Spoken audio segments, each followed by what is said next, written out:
देखिए आपका अगला चैप्टर जो है इंडियन पॉलिटी का राजभाषा है, और राजभाषा को संविधान के 8वीं अनुसूची में, ठीक है, संविधान के 8वीं अनुसूची में 14 भाषा को शामिल किया गया था। लेकिन भाषा जो बोलने वाले ज़्यादा होते हैं, जब मांग बढ़ती है तो उसको एक संशोधन के द्वारा उसको फिर से शामिल किया जाता है। तो उसी तरह से 21वां संविधान संशोधन जो हुआ 1967 में, उसमें सिंधी भाषा को जोड़ा गया। फिर इसी तरह 71वां संविधान संशोधन 92 ईस्वी में हुआ था, इनमें 3 भाषा को उसी अनुसूची में जोड़ा गया, नेपाली, कोंकणी और मणिपुरी।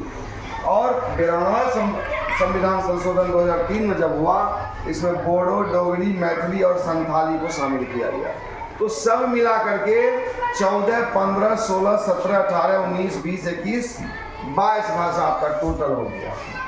और टोटल 22 भाषा को ही राजभाषा कहते हैं।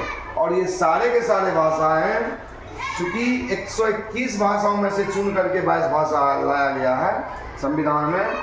और कौन भाषा कितना बोला जाता है वो आपको दिख रहा होगा। सबसे ज़्यादा बोला जाता है हिंदी।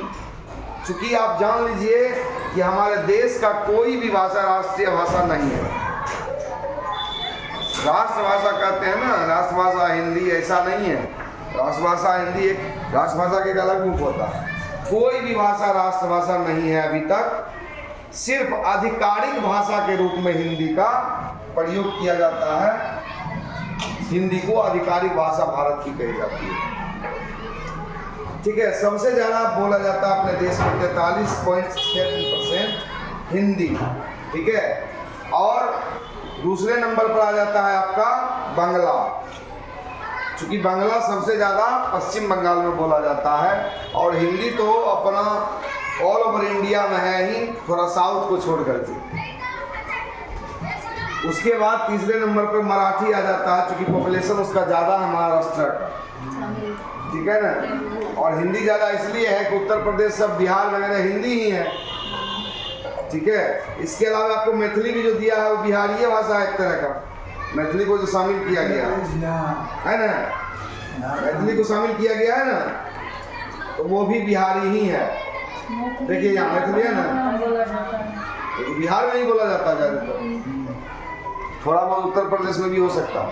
तो इस तरह से ये सारे भाषा कितने % बोले जाते हैं। इसमें एक संस्कृत भाषा को शामिल किया है, जो कि अब अभी के डेट में इसके बोलने वाले बहुत कम हैं। चूँकि ये शुरुआत के दौर में ही संविधान में शामिल कर लिया गया था, 14 भाषा में ही संस्कृत है।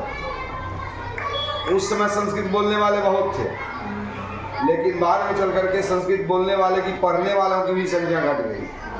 तो इस तरह से इन भाषाओं को हम लोग अनुसूचित भाषाएं कहते हैं। और इन 22 भाषाओं के अलावा भी जो भाषाएं हैं उनको हम लोग गैर अनुसूचित भाषाएं नाम से जानते हैं, ठीक है। बस इसके साथ ही राजभाषा आपका समाप्त है।